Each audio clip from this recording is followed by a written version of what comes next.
después de haber hablado sobre política, en el sentido más crudo de la palabra, es decir, luchas por el poder, exclusiones y lo que pasa al interior de los partidos, donde al cabo de décadas de estar juntos estallan conflictos entre quienes actuaban como hermanos hasta ahí, conviene que tengamos la cabeza fría y que hablemos sobre las cosas que conciernen a todos los peruanos, aún a los que no se interesan por esa forma de hacer política, es decir, la economía.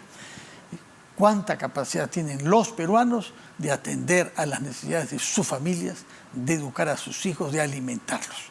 Para eso hemos invitado a un economista, que es el señor Luis Miguel Castilla, que se ha desempeñado como ministro de Economía, como embajador del Perú en Washington, como funcionario de un organismo multilateral en Washington, y en los últimos años ha creado o ha participado en la creación de una institución como Vidensa, que intenta definir políticas públicas por sectores y sobre todo, y lo que yo más valoro del trabajo de Vidensa en relación a las regiones de nuestro país. Luis Miguel Castilla, muchas gracias por estar una vez más con nosotros. Muy buenas noches. Buenas noches, Fernando. Gracias por la invitación. Bueno, la primera pregunta que yo quiero hacerlos es cómo caracterizar el desempeño de las cifras de nuestro crecimiento. Se ha instalado un debate y los especialistas parece que discrepan. ¿Estamos en recesión económica o no? No quiero caer en el debate, en este debate metodológico, pero ciertamente el Perú dejó de crecer, en el mejor de los casos. No ha habido crecimiento el primer semestre. Han habido meses muy complicados, imputables a los desastres naturales, al ciclón, a la convulsión política que paralizó la minería. Y se supone que este segundo semestre las cosas van a mejorar, pero igual en el año va a ser un crecimiento bastante exiguo. Es decir, en 1%. 1% es el promedio de los analistas. El ministro de Economía ha declarado 1,5%, va a dar sus cifras oficiales a fin de mes, cuando presente el proyecto de presupuesto para el año entrante al Congreso de la República. Se actualizan las proyecciones y evidentemente este crecimiento es insuficiente. Es insuficiente para reducir la pobreza y para generar empleo, porque muchas veces estas cifras, Fernando, son un tanto frías, la gente no la entiende. Pero ¿qué significa qué significa un punto de crecimiento? Un punto de crecimiento significa 200.000 puestos de trabajo. Es tan simple como eso. Entonces, inicialmente pensábamos que el país iba a crecer 3% y acaba creciendo 1%. Es que son 400.000 puestos de trabajo que dejan de ser creados. Y eso obviamente afecta digamos, los ingresos y afecta la calidad de vida de la gente. Es tan simple como eso.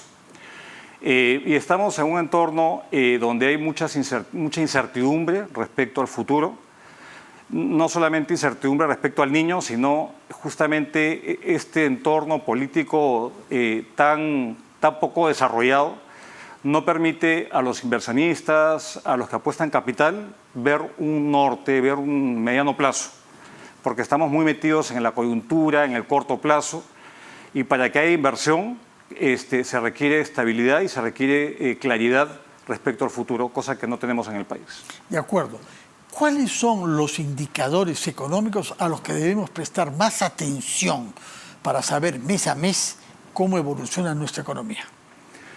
Creo que hay indicadores que de cierta forma predicen cómo viene el ciclo económico y hay tres que son los claves. Uno es la demanda por electricidad, la otra es demanda por cemento y la tercera es cómo está la importación de bienes de capital. Esta última es importante porque muchos de los proyectos de inversión usualmente demandan bienes de capital. Y añadimos una cuarta que es la de cemento, que es un insumo obviamente para la construcción. Entonces hay indicadores que se llaman indicadores adelantados y lo que estos muestran quizás es que se está comenzando a revertir este primer semestre tan malo que hemos tenido. Es decir, se puede revertir los malos resultados hasta ahora de manera tal que lleguemos al 1%. Correcto. Porque si no se revierte va a ser menos de 1%. Exactamente. Es decir, menos puestos de trabajo creados y más pobreza. Así es. Y lo lamentable, y ya muchos analistas y primeras planas de los periódicos lo muestran en el tema económico, es que todavía podemos llegar a un nivel de pobreza similar al que llegamos en la época de la pandemia. Y eso es muy, muy preocupante, ¿no? Llegar a un 30% nuevamente de la pobreza y la precarización de la sociedad, porque si uno le suma la población vulnerable que vive en la parte periurbana y uno ve que lo que se ha recuperado es el ingreso informal, el subempleo, el ingreso insuficiente, tenemos un problema de empobrecimiento que va de la mano con mayor violencia, que va de la mano con hambre para mucha gente. Entonces, esto no es muy halagüeño. Esos son los indicadores de crecimiento. Ahora, lo positivo, porque hay que tratar de ver, digamos, algo positivo, es que el proceso inflacionario que nos ha acompañado los últimos 2 años está comenzando a ceder. Los últimos datos que el Banco Central, el INEGI ha publicado, muestran que la política del Banco Central ha funcionado y estamos claramente con una tendencia descendente. Y esto le va a dar mayor capacidad adquisitiva a la familia peruana.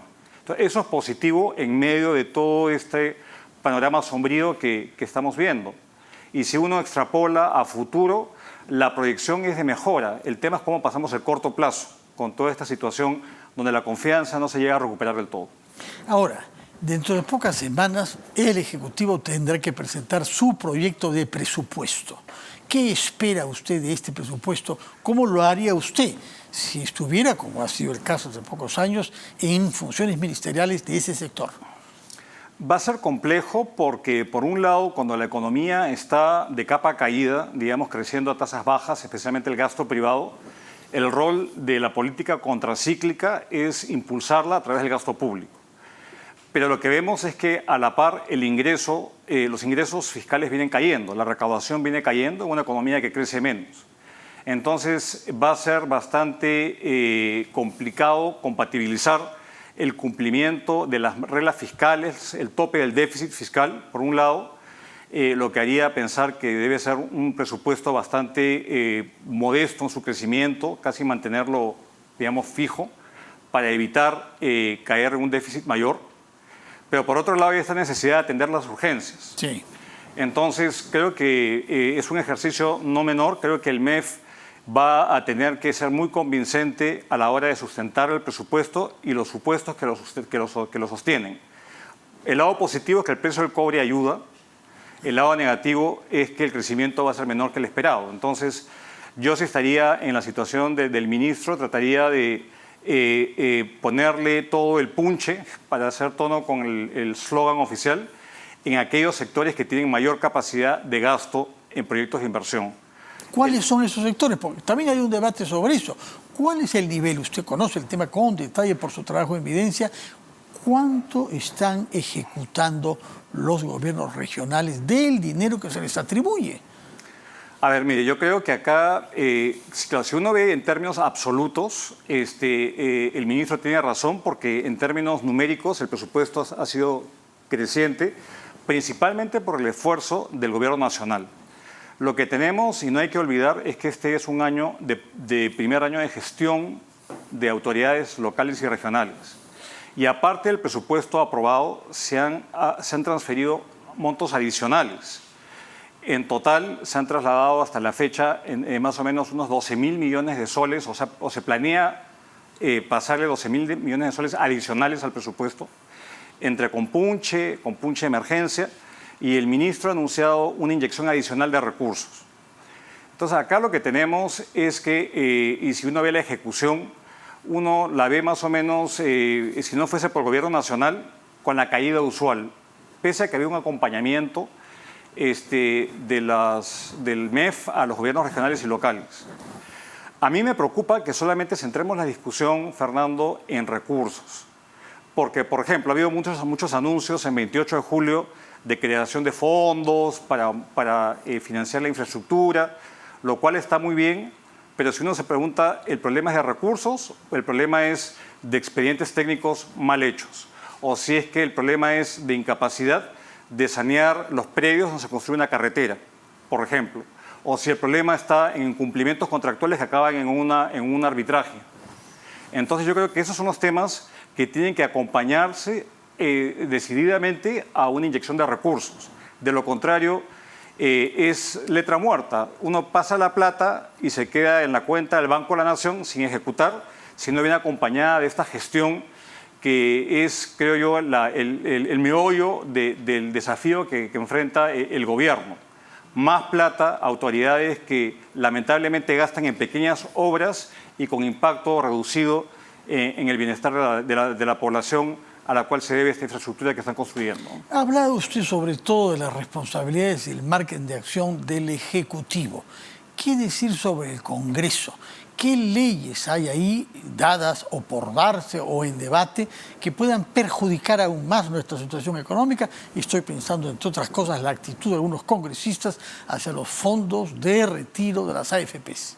Me preocupa mucho eso, Fernando, porque usualmente cuando hay, digamos, calamidades, es que comienzan a ser más creativos los congresistas y a plantear, por ejemplo, retiros de los fondos privados de pensiones. Y de hecho han habido ya 6 retiros, y como el gobierno está de cierta forma dilatando la discusión de una reforma previsional en el seno del Congreso, eso puede alimentar el apetito de los congresistas que, sobre pretexto de la crisis, del niño, habiliten un 7º retiro. ¿Esto por qué es malo? De por sí, los 6 retiros que ya se han dado de los últimos 2 o 3 años han borrado los saldos que tenían casi 3 millones de afiliados. Ya no tienen ningún tipo de recurso en sus cuentas de ahorro individual. Y esto lo que hace es que puede hacer mucho más complicado el manejo fiscal porque encarece el costo del financiamiento. Las agencias de rating lo han advertido. Esto podría hacer dudar la capacidad del gobierno de controlar un Congreso que es populista y favorecería a unos pocos que no tienen necesidad de esta inyección de recursos adicionales. Esto también lo que hace es que erosiona una fuente de financiamiento a largo plazo que es el mercado de capitales. Las AFPs han sido actores centrales en tener un mercado de capitales. ¿Y qué significa un mercado de capitales? Es financiamiento en soles a largo plazo, para proyectos de largo plazo. Y lamentablemente lo que hemos visto es que los retiros han significado básicamente 100.000 millones de soles que han salido de estos fondos de largo plazo. 100.000 millones de soles. Al cabo, desde el primer retiro hasta la fecha. Y lo que hacen es que achican nuestra fuente de financiamiento de proyectos de largo plazo. Infraestructuras particularmente. Básicamente. Y las AFPs, con todo lo criticables que puedan ser, han sido actores centrales en desarrollar este mercado de capitales que ha colaborado al cierre de brechas de infraestructura en el país. Entonces creo que se haría flaco favor en permitir un retiro adicional. El TC ya ha establecido cuáles son los parámetros y de hecho el proyecto de ley que el Ministerio plantea presentar al Congreso prohíbe un retiro adicional. Ahora, obviamente, esa prohibición puede ser cambiada por otra ley. Y lo que tenemos es que no cala en el Congreso el sentido de urgencia de que la situación está imponiendo. Acá se necesita crecer y para crecer se necesita estabilidad y recursos a largo plazo. Pero estamos pues en un contexto en el cual los congresistas están mucho más preocupados por sus propios móviles y no vemos un común denominador de consenso para implementar reformas que el país requiere. Hay muchos temas, desde la meritocracia hasta tener el cierre de infraestructura que tanto se requiere, y muchos temas que están haciendo que el país pierda oportunidades de crecimiento. Y nuevamente, menos crecimiento significa menos empleo y más pobreza. Luis Miguel Castilla, muchas gracias por su presencia, por la claridad con la que usted dispone de las cosas, que pueden ser escuchadas por los funcionarios, pero también por la gente que quiere informarse y que no le engañen sobre la realidad económica de nuestro país. Muchas gracias una vez más y hasta pronto esperamos.